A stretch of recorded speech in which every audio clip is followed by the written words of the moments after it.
Hey guys, in today's From the Install Bay, we have this Toyota 4Runner in that's got a factory JBL system in it and a blown subwoofer. We're going to show you how to change it.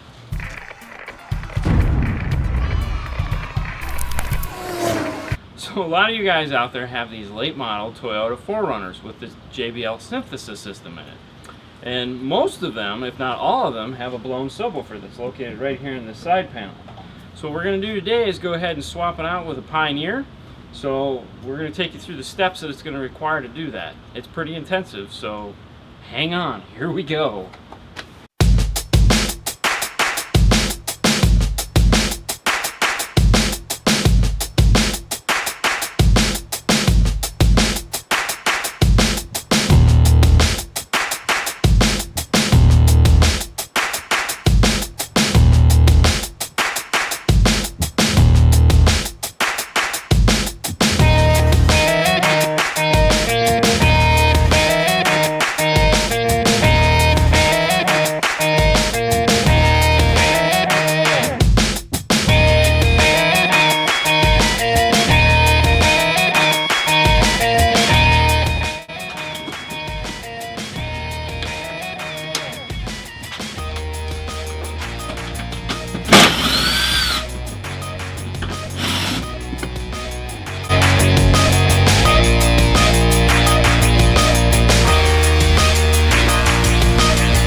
These are real fun.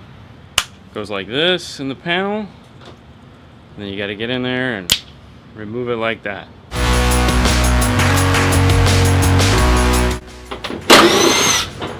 Remove the seat belt.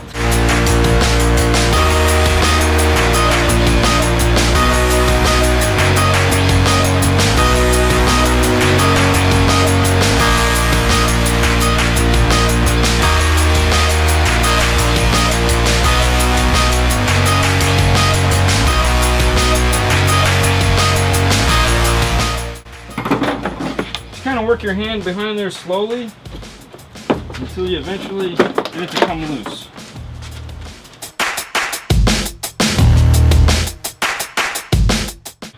Alright, so we have the factory woofer right here. The screws are going to be behind this, so you got to kind of rub this stuff off to get to them.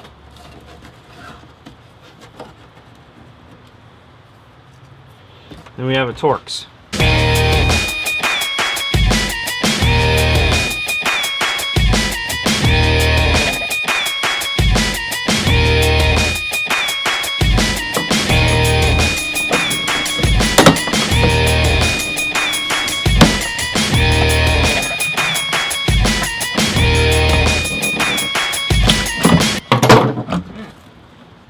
Alright, so we got the woofer out of the car. What we want to do now is see what ohm load it is so we know what woofer to put in it.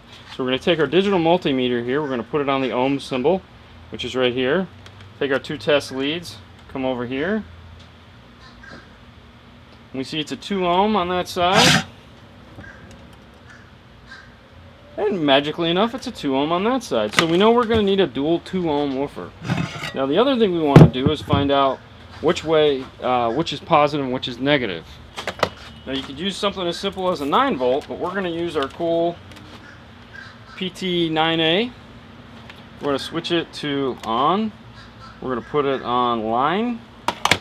Take our two test leads, hook them up. It's going to start ticking. We got it backwards.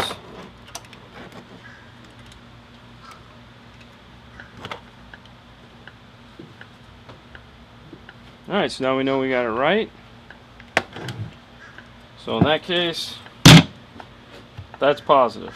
Alright, so we got this cool Pioneer IB flat woofer that we're going to use to replace this beat up JBL factory turd. This is a dual voice coil as well. It just so happens to be a dual 2 ohm. So we have dual 2 on either side. So let's get it in the car and see how she fits. Okay, so we're going to test fit it. Move it around a little bit. Make sure that there's no gaps anywhere in these holes. Alright.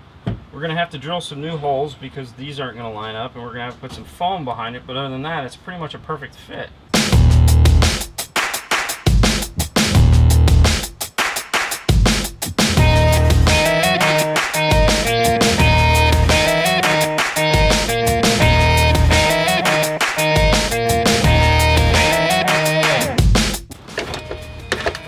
Alright, so next we want to mark our screw holes.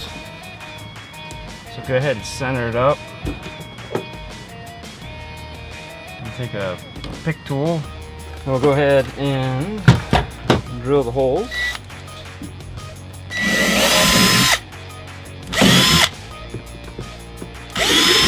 Now we'll hook up the woofer. Red was positive. And black was positive. Now we'll screw our woofer in. Put your finger where you're going to drill so you can jam your finger instead of the woofer.